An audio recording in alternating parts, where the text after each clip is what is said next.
Welcome to this explainer. If you've ever glanced at those global education rankings, you've probably noticed that Finland just consistently dominates, right? They're always sitting near the very top. So today, we're going to dive right into the fascinating world of the Finnish education system and literally decode exactly why it is so wildly successful. What on earth are they actually doing differently inside those classrooms to get such incredible results? Well, we have to start by asking the ultimate question. How can less homework actually equal more success? It feels completely counterintuitive, doesn't it? But we're looking at how the happiest country in the world manages to achieve world-class academic success with shorter school days, significantly lighter homework loads, and way fewer standardized tests than almost anywhere else. So, to make sense of this paradox, we're zooming in directly on Finland. We're going to uncover the foundational principles and the highly practical methods that make their education system both incredibly joyful and globally competitive. Trust me, it's not just magic, it's a meticulously crafted approach to teaching and learning. Here's our agenda for today. We'll be exploring the education paradox, principles of joyful classrooms, fostering student autonomy, mastery through active learning, rethinking traditional assessments, and finally, we'll wrap up with the power of sisu. All right, Part 1, the Finnish education paradox. This is the core concept that prioritizing a balanced, low-stress environment actually yields much higher academic expertise. So what does this actually look like? Well, Finnish schools maintain simple, really calm classrooms. They rely on fresh air, nature, and frequent brain breaks to keep students focused and stress-free. Instead of just grinding through hour after hour of instruction, they incorporate lots of movement and active learning, and they purposely utilize lighter homework to encourage a healthy work-life balance right from a very young age. It's basically the definition of working smarter, not harder. Moving on to Section 2, Principles of Joyful Classrooms. Finland actively prioritizes joy, ensuring that their learning environments are fundamentally built on trust, belonging, and a really deep sense of community. Now, a completely vital part of creating that joy is guaranteeing safety. Students absolutely cannot experience joy or get into a flow state with their learning if they don't feel secure, right?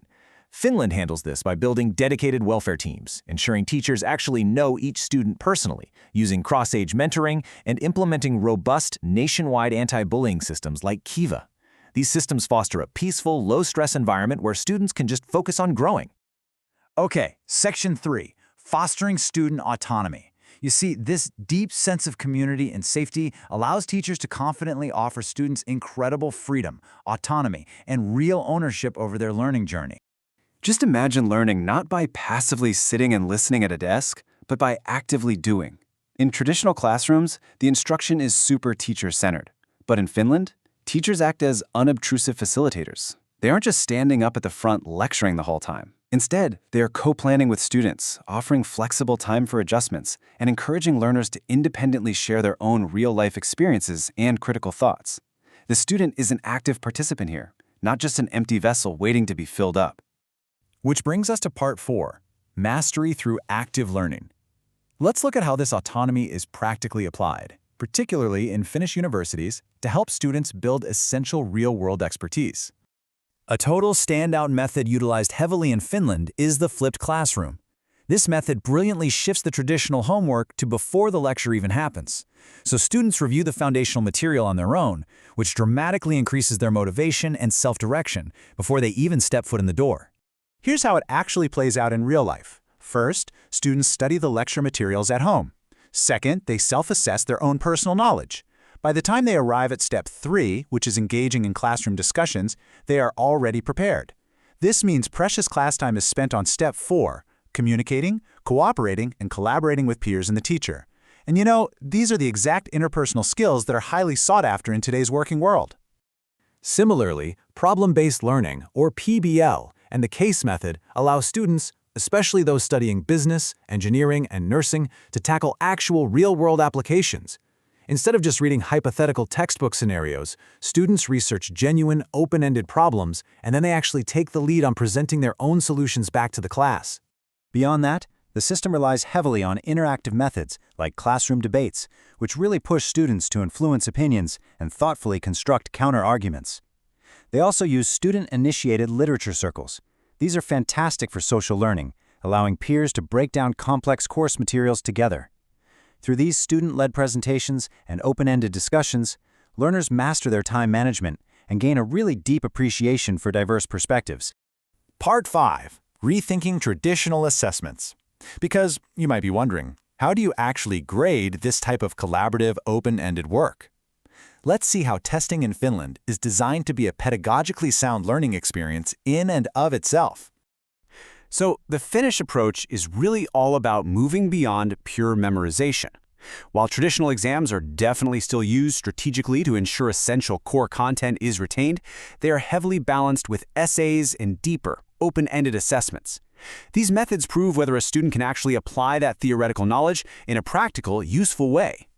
And the Learning Journal is just a perfect example of this. It acts as a dedicated diary platform where students don't just regurgitate facts.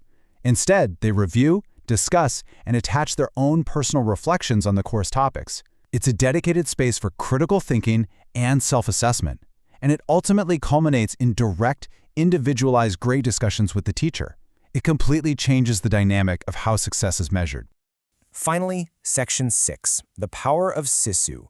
To really understand this entire system, we have to look at the underlying cultural mindset that acts as the hidden engine for this highly independent educational model. Sisu is a uniquely Finnish concept. It loosely translates to a profound inner toughness, resilience, and the grit to handle stress while independently navigating challenges. Finnish educators actively push students to develop this sisu. They want to ensure students have the mental toughness required to not just survive, but truly thrive in a self-directed, autonomous learning environment where hand-holding is, well, kept to an absolute minimum. So when you put it all together, you get the Finnish formula. By combining a joyful, low-stress environment with deep student autonomy, incredibly practical active learning methods, and the resilient mindset of Sisu, Finland has basically engineered a true educational masterpiece that consistently outputs world-class expertise. Ultimately, everything we've looked at today comes back to this single, powerful truth derived directly from our source material. Joy drives better academic and emotional outcomes. Joy, trust, and balance aren't just nice-to-haves. They are literally the ultimate drivers of tangible, long-term success. So, as we wrap up this explainer, I want to leave you with a provocative question to ponder. How can you actively harness these highly effective Finnish principles to bring more joy, autonomy, and active learning into the way you learn and work every single day? Think about the brain breaks, the flipped learning, the sisu. The tools are all there, just waiting to be applied to your own journey.